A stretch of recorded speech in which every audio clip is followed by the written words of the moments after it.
This is my video update on this Wednesday afternoon, December the 31st, coming to you from Limassol, Cyprus. Let's talk about some news for one last time in 2024. To everyone that has already celebrated the new year, have a happy and healthy new year. And to everybody that will be celebrating the new year, have a happy and healthy new year. Let's talk about the Biden White House sending more money to Project Ukraine. We are ending the new year in much the same way that we started 2024, which is, or at least we're ending 2024 in the same way that we're starting 2024, which is more money to Project Ukraine. That is how we started the year. That is how we are ending the year. And yesterday, the Biden White House, oh boy, they announced a whole lot of money to Ukraine and to the military-industrial complex. So the Biden White House announced, they announced $2.5 billion to Project Ukraine. $1.25 billion is going directly to Project Ukraine in the form of weapons from U.S. inventory. So that money's going straight to Ukraine, weapons from U.S. military stockpiles, $1.25 billion. And then another $1.22 billion is going to the military-industrial complex, so that they can crank out weapons sometime in the future for the Zelensky regime. So $1.22 billion in military contracts. And that makes up about $2.5 billion, which was announced by the Biden White House going to Project Ukraine. We then had Yellen announcing $3.4 billion going to Project Ukraine. Now, this $3.4 billion is the final package of a bigger $60 billion that was allocated to Project Ukraine. Now, which $60 billion package are we talking about? I don't know. I've lost track of all the 60 and 50 and 40 and $70 billion packages. I don't know which package this was, but this was a $60 billion package of money to Ukraine. And this is the final $3.4 billion of that total 60 or $60.1 billion dollar package going to Ukraine. So $2.5 billion, $3.4 billion, but we're not done. We are not done. My precious Schmiegel, the prime minister of Ukraine, announced the finalization of a $15 billion loan via the World Bank, which is part of the $20 billion loan from the United States, which is part of the overall bigger $50 billion loan package, which was agreed upon by the G7 nations. You got that? This is the $50 billion loan that the G7 countries agreed upon. $20 billion of that loan was going to be taken care of by the United States. $1 billion of that $20 billion has already been given to Ukraine via the World Bank. It has to pass through the World Bank because, 10% for the big guy and all of that stuff. So it passes through the World Bank. $1 billion has already arrived in Kiev, and another $15 billion was signed by Ukraine and the World Bank. And that $15 billion, I imagine, is going to start arriving to Kiev as well via the World Bank. And this is the money that is being secured with the interest from the Russian frozen assets in Europe at Euroclear. The illegally stolen Russian frozen assets, the interest of that illegally stolen Russian frozen assets. That's how this loan is being secured, and that's how it's going to be paid back with the interest, the 1.5 billion that the interest generates every year. So it's 20 billion from the US. So 15 billion that was signed yesterday. That's going to be going to Ukraine. 15 billion of 20 billion. We're going to do some Annalena Baerbock math. 20 billion minus the 360. This is just the US's share of the 50 billion. 20 billion minus the 15 billion. Carry over the 360, multiply it by 720i. So that's 5 billion that's left. 1 billion has already been transferred to Kiev. That's already arrived in Zelensky's pocket. So that's 5 billion minus 1 billion divided by 360 degrees. That means there's 4 billion still left of the 20 billion loan of the overall 50 billion loan package. Just the US's part, the 20 billion. I already said that. But yeah, so I don't know what's going to happen with the 4 billion. I imagine by January 20th, they'll get the 4 billion to Ukraine as well. I don't know. I don't know how all of this is working. To be quite honest, I've kind of lost track of all of the loans and aid packages and weapons packages and money that has been given to Ukraine. The last number I read, the official number that I read as far as money going to Ukraine is 175 billion total dollars from the United States to the Zelensky regime. I would say you triple, quadruple that, and you probably get to the real amount. I don't know. That's just my guess. So let's see what Biden had to say in a White House statement. Bidenopolis, Greece, his favorite son. Where is it here? The title from Politico is Biden unveils final 2.5 billion security and aid package for Ukraine. Zelensky celebrates last military aid package from Biden as crucial to stabilizing the front lines. Yeah, none of this money is going to make any difference in the conflict. Zero, zilch, nada, nichevo, tipota, nothing.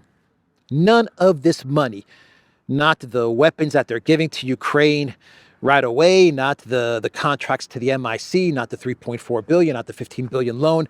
None of it is going to change the outcome of this conflict. But if I had to take a guess, I imagine that the Biden White House, they said, you know what, let's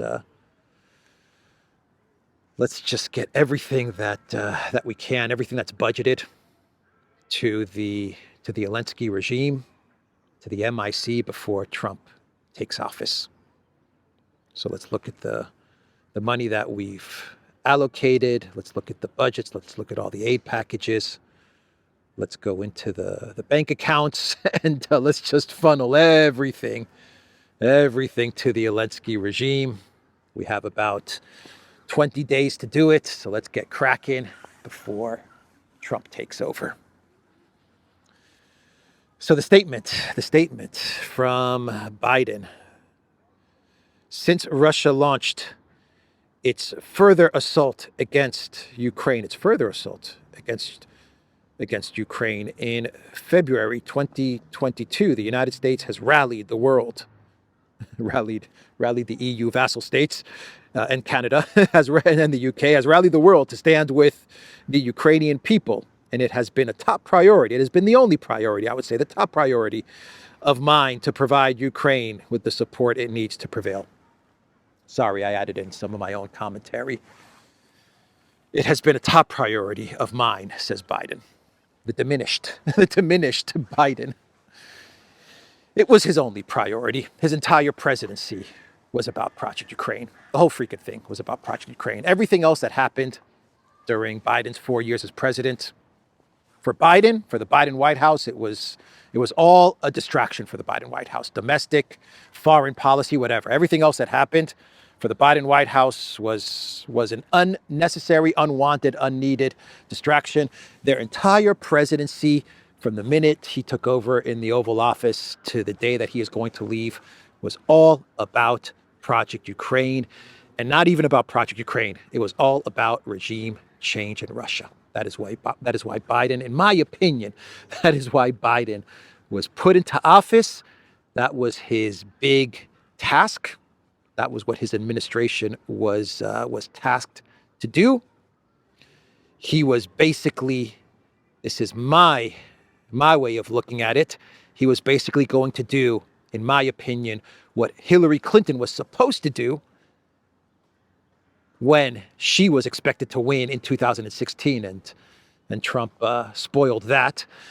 But Hillary Clinton, in my opinion, was going to get the regime change going in Russia, and that was put on a 4-year pause. Biden came into office, and he was told, now you've got to get the regime change of Russia. We've got to remove Putin. Then we got to break Russia apart, balkanize it, pillage it, plunder it, and move on to China. This is just my opinion. Maybe I'm being very conspiratorial. Conspiratorial, difficult word to say.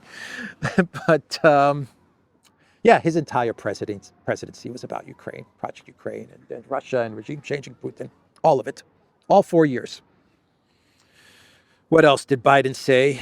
Today's announcement, which includes an additional $1.25 billion drawdown package for the Ukrainian military and $1.22 billion Ukraine Security Assistance Initiative, USAI package, builds on this effort and will provide Ukraine with both an immediate influx of capabilities that it continues to use to great effect on the battlefield, and longer-term supplies of air defense, artillery, and other critical weapons systems.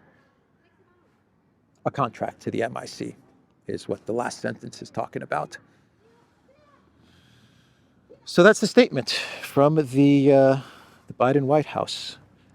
$15 billion via the World Bank, according to my precious Schmiegel, $3.4 billion courtesy of Janet Yellen, and $2.5 billion from the Biden White House. Part of that going to weapons to Ukraine right away, the other part going to contracts to the MIC. And Elon Musk, he responded to the announcement of all of this money going to Project Ukraine.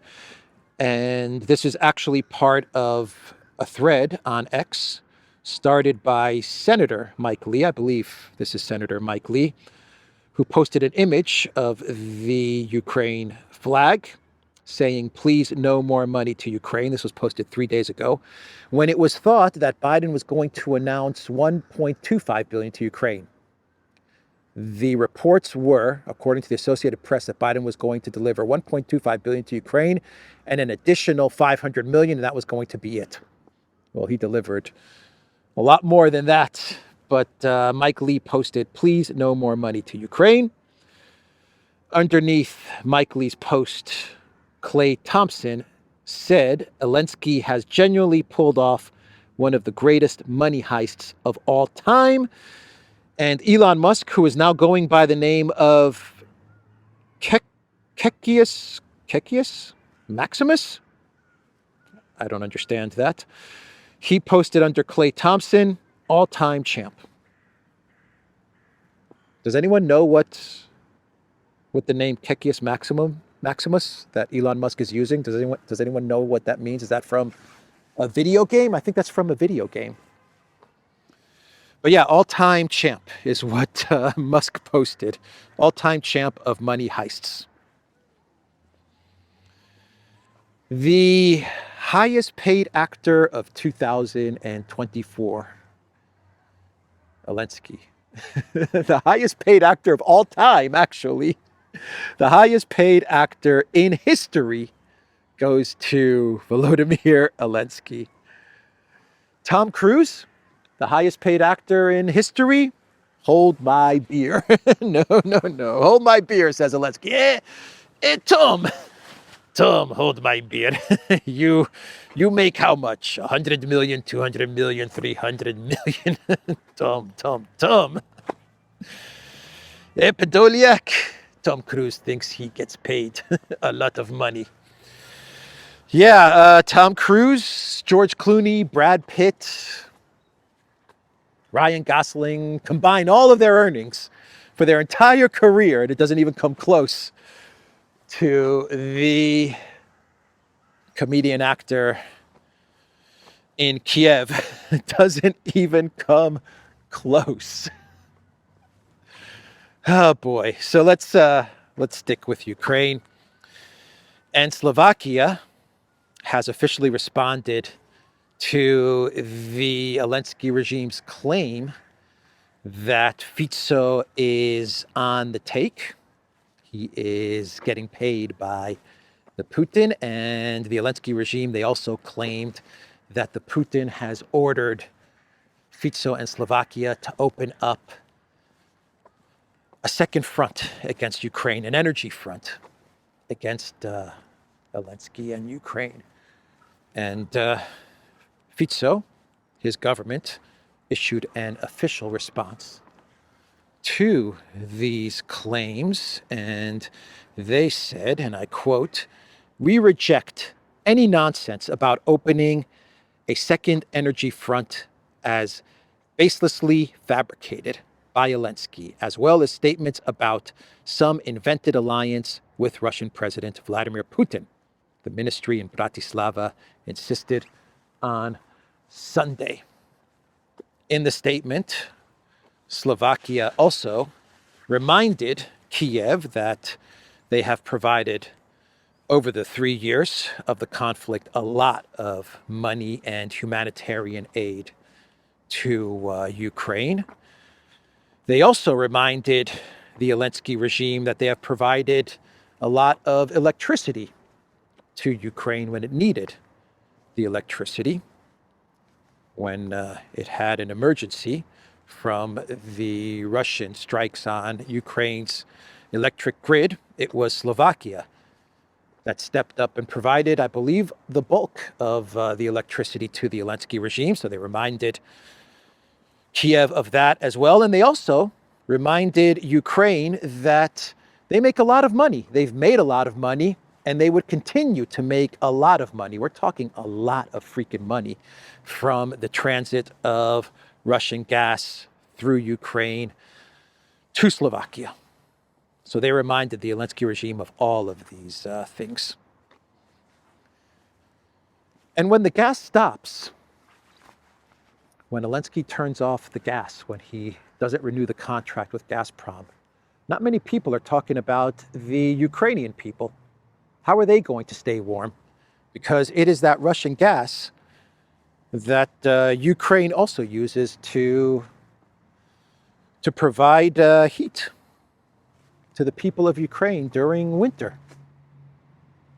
So how are the people of Ukraine going to stay warm when Zelensky does not renew the contract? He has been ordered, it's my opinion that he has been ordered from high above to not renew that contract in order to get an energy war started. Yeah, no one's really talking about the actual citizens of Ukraine and how they're going to suffer from the cutting off of the Russian gas. There are reports from the Financial Times that Ukraine has received US LNG, its first shipment of US LNG. Very, very expensive US gas. How is that going to be paid for? Are the prices for the citizens of Ukraine going to increase in order to cover the more expensive LNG gas that will now be shipped to Ukraine? Is there enough US LNG gas to heat all of Ukraine and all of Europe? I don't know. Anyway, that was Slovakia's response to Zelensky and his crazy claims. So Germany, the pirate Scholz, his administration, is very upset with Elon Musk. They claim that Musk is interfering in Germany's upcoming elections, scheduled for February 23rd. And the pirate Scholz, his administration, they issued a statement saying that Musk, after his opinion piece on Welt, the German publication Welt, where he supports AfD and Alice Weidel, that he is interfering in Germany's election process. Knock it off, Elon. You are interfering in our elections. Cancel the elections, Germany. I don't know what to tell you. Isn't that the routine? Isn't that the formula now? If you feel as if someone is or something is interfering in your elections, isn't the model now the Romanian model? Or do you have to wait for the vote to actually take place? And if the vote doesn't go your way, then you cancel the elections. That's how it's done. You don't cancel it now. You set up the excuse. So you set up the excuse, which is Elon Musk, by writing an article in Welt, has now interfered in Germany's election. And if the vote does not go the globalist way, the Merz, the BlackRock Merz CDU way, and say AfD does a lot better than anyone had predicted, had thought of, then you cancel the elections or do something. You do something, and you blame it on Elon. Elon interfering in Germany's elections. The Romania model, that's the new model when it comes to Western democracies. The Romania model. If it doesn't go our way, cancel it. That's right. That is right. Yeah, the pirate Scholz is upset with Elon. Better watch out, Elon. Better watch out. You don't want to mess. The pirate Scholz. Pirate Scholz, Elon. If you continue to interfere, matey, in our elections, I am going to steal one of your rockets. I don't know what Pirate Scholz is going to do to Elon, but don't mess with the pirate. That's all I know. That is all I know. Let's walk in here. So sticking with Romania, since we're talking about Romania, the court in Romania yesterday, they could not come to a decision on the elections. They canceled the second round of the elections. So the court in Romania, the decision of the Bucharest Court of Appeal regarding the invalidation of the decision to cancel the elections has been postponed to January 13th, 11 a.m. in the morning. Thousands of protesters outside the court are angry and demand justice. They chanted, "Georgescu, Georgescu." So the second round of the elections was canceled. The last polling data that I saw a couple of days ago revealed that if that round was held, if the second and final round was held, Georgescu would have won with 68% of the vote. I mean, he was crushing it. He would have won big time. So they canceled the second round. They blamed it on Russian interference using China-owned TikTok. Later, it was revealed via an investigative report from Snoop.ro that it wasn't Russia meddling in China-owned TikTok, but it was actually one of the main parties, the party of the current president, actually, or the former party of the current president. I don't know if he's still affiliated with this party, but they were manipulating TikTok in order to, it was the Pied Piper strategy, in order to build up another candidate. I believe the other candidate's name was Simone, if I remember this story. I could be getting this wrong, but they were looking to build up another candidate who was going to take away votes from Georgescu so that their candidate could get to the final rounds of the election. The Pied Piper strategy. I talked about this in a video I made last week. And so it had nothing to do with Russia meddling or Russia tampering in the elections or Russia involved in TikTok videos or anything like that. It was actually one of the major parties in Romania that was up to no good. But we had the court case, and they couldn't come to a decision. So now it's been postponed till January the 13th. Will Georgescu be allowed to participate in the new elections? Because if he is allowed to participate, something tells me that he is going to win. Will he be allowed to win? I don't know. I don't know. Maybe we'll find out on January the 13th. Something tells me that the courts and the globalists, the Romanian political class and elite, are in a bit of a bind. They're trying to figure this out. What do we do? What do we do now? We need some more time. So that's Romania. And in South Korea, a lot of countries were hit by the Zelensky curse this year. A lot of countries in South Korea.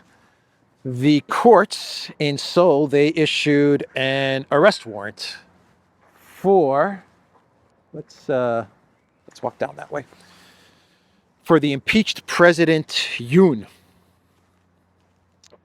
The interesting thing is that the president of South Korea does not have immunity privilege when we're talking about insurrection or treason, which is what impeached President Yoon is being charged with. South Korea's Seoul Western District Court issued the warrant against Yoon on Tuesday on charges of masterminding the December 3rd martial law declaration, orchestrating insurrection, and abusing power.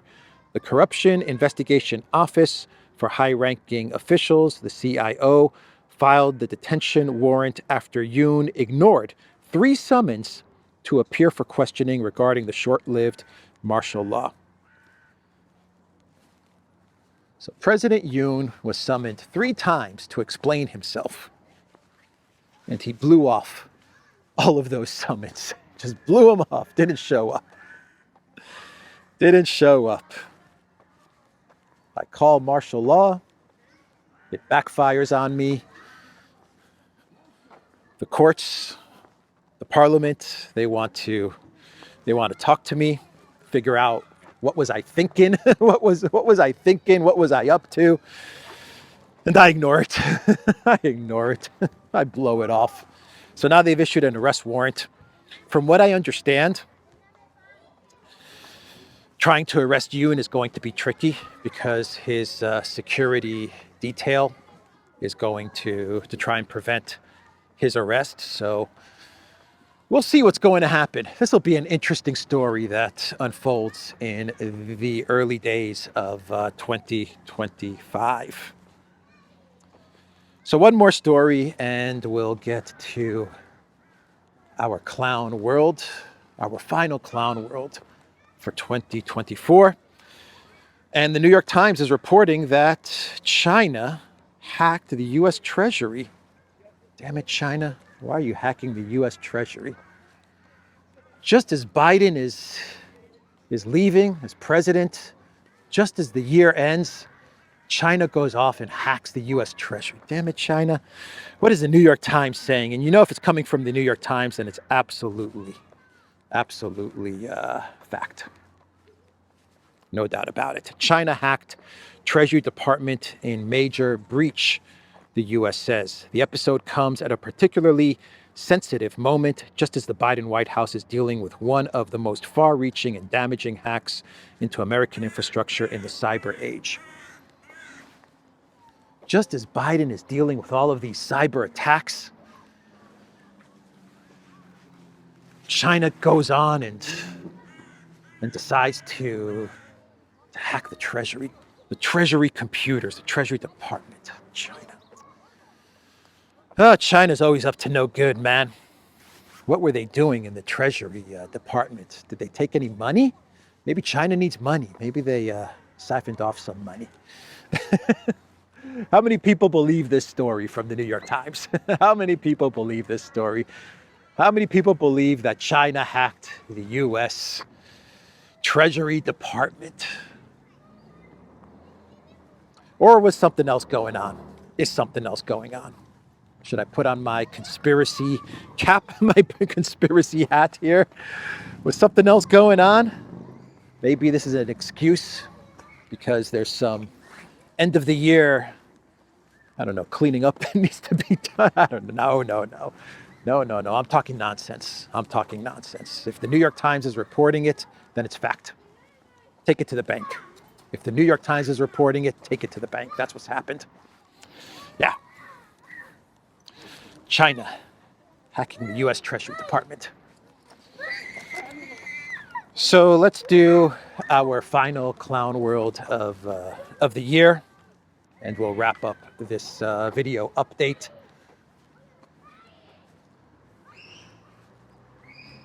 And for this final clown world, we go to Kaliningrad, Poland and Kaliningrad. Actually, a road that will be built in 2025 from Poland to Kaliningrad so that Poland can transfer troops and weapons to Kaliningrad so that NATO and the collective West can capture Kaliningrad, right? That's what this clown world is all about. What is going on here? What is NATO and Poland up to when it comes to Kaliningrad? Poland will build a road to the border with Russia's Kaliningrad region in 2025 to enable the rapid deployment of troops and law enforcement if necessary, said Poland's Deputy Minister of Internal Affairs, Duzik, in an interview with the Financial Times.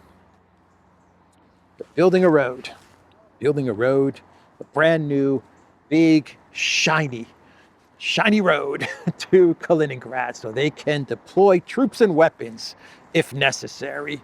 If necessary to do what? To do what? To try and capture Kaliningrad? I read the other day that a top official in one of the Baltic states, I believe Estonia, but maybe Latvia, maybe Lithuania, but one of the government officials gave an interview or was speaking at some conference and talked about how now is the time to capture Kaliningrad. Russia is weak, Kaliningrad is exposed, and this guy was saying, now is the time for NATO to make its move and encircle Kaliningrad and capture it. I don't think that's a good idea. I don't think that's a good idea at all, but one of the Baltic member states officials was talking about that. And now we have this road that's going to be built in 2025 to Kaliningrad. You know, the interesting thing about roads is that a road can travel both ways, right? There are two directions for a road. So Poland could be building a road for some sort of NATO incursion into Kaliningrad, but you know, a brand new big road can be used in the opposite direction as well. So my advice would be, don't build the road. Don't do it. Don't build it. Let it go. Let it go, Poland. Maria Zaharova, she commented on this news from the Financial Times and said, have they already started drinking or what? Have they already started drinking for the new year or what, as they discuss building a road to Kaliningrad? All right, that's the video, everybody. 2024 was an incredible year. An incredible year, and 2025 is going to be Even more interesting, buckle up because we're going to have a lot of news in the coming year. The Duran.locals.com. We are on Rumble, ODYSEE, BitChute, Telegram, Rockfin, and X. Go to the Duran shop, pick up some merch like what I'm wearing in this video update, which is a Duran bomber jacket and a long sleeve shirt with the flag of Portugal. I will see everybody in 2025. Take care.